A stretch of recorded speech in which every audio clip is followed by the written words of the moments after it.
Oh, Lenny, listen to me. Now, everything's all right with Doc. I mean, nothing happened. Well, actually, a lot did happen, but it didn't come to anything. Not because of me, I'm afraid. I mean, I was out there thinking, well, what will I say when he begs me to run away with him? Will I have pity on his wife and his two half-Yankee children? I mean, can I sacrifice their happiness for mine? Well, yes, oh yes, I can. But he didn't ask me. He didn't even want to ask me. I could tell by that certain look in his eyes that he didn't even want to ask me. Oh, why aren't I miserable? Oh, why aren't I morbid? I should be humiliated, devastated. Maybe those feelings are coming. I don't know. But for now, it was just such fun. I'm happy. I realized I could care about someone. I could want someone. And I sang. I sang all through the night. I sang right up into those trees. But not for old granddaddy. None of it was to please old granddaddy.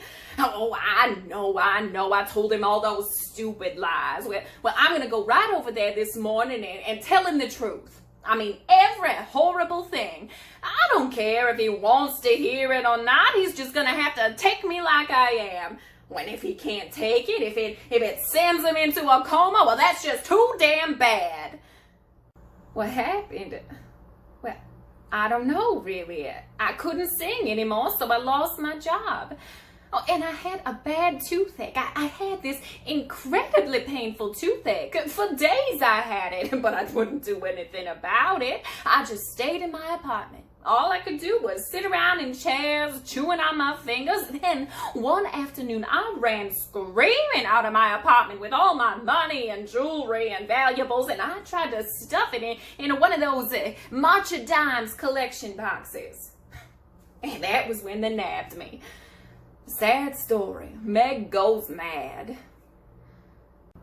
But Babe wants Meg home. She asked me to call her. I'm not talking about what Babe wants. Well, what then? Oh, listen, Lenora, I think it's pretty accurate to assume that after this morning's paper, Babe's gonna be incurring some mighty negative publicity around this town, and Meg's appearance is not gonna help out one bit. What's wrong with Meg? Oh, she had a loose reputation in high school. She was popular. She was known all over Copiah County as cheap Christmas trash, and that was the least of it. There was also that whole little sordid affair with Doc Porter, leaving him a cripple. A cripple? He's got a limp. Just kind of barely a limp. Well, his mother was gonna keep me out of the Ladies' Social League because of it. What? Oh, that's right. I never told you, but I had to go and plead with that mean old woman and convince her that I was just as appalled and upset with what Meg had done as she was, and that I was only a first cousin anyway, and I could hardly be blamed for all the skeletons in the McGrath's closet. It was humiliating. Oh, I tell you, she even brought up your mother's death and that poor cat.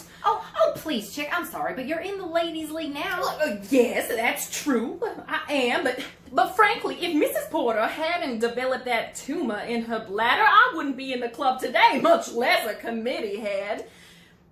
Anyway, you be a sweet potato and wait right here for Meg to call so you can convince her not to come back home.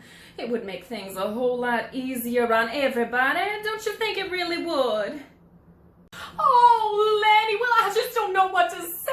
I'm so sorry. I am so sorry for you, only for little Babe here, too. I mean, to have a sister such as that. What do you mean? Oh, you don't need to pretend with me. I saw it all from over there in my own backyard. I saw Meg stumbling out of Doc Porter's pickup truck now 15 minutes ago, and her looking such a disgusting mess. Oh, you must be so ashamed. You must just want to die. Why, I always said that girl was nothing but cheap Christmas trash. Don't talk that way about Meg. Oh, come on now, Lenny. Honey, I know exactly how you feel about Meg. Why, Meg's a low-class tramp, and you need not have one more blessed thing to do with her and her disgusting behavior. I said don't you ever talk that way about my sister Meg again. Well, my goodness gracious, Lenora, don't be such a noodle. It's the truth. I don't care if it's the Ten Commandments. I don't want to hear it in my home, not ever again. In your home? Why, I never in all my life. This is my grandfather's home, and you are just living here on his charity, so don't you get all highfalutin with with me, Miss Lenora Josephine McGrath. Get out of Oh, here. don't you tell me to get out. What makes you think you can order me around? Why, I've had just about my fill of you trashy McGraths and your trashy ways,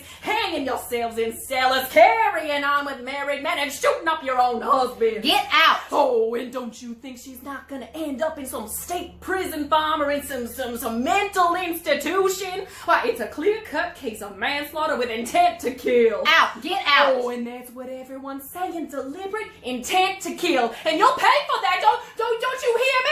You'll pay!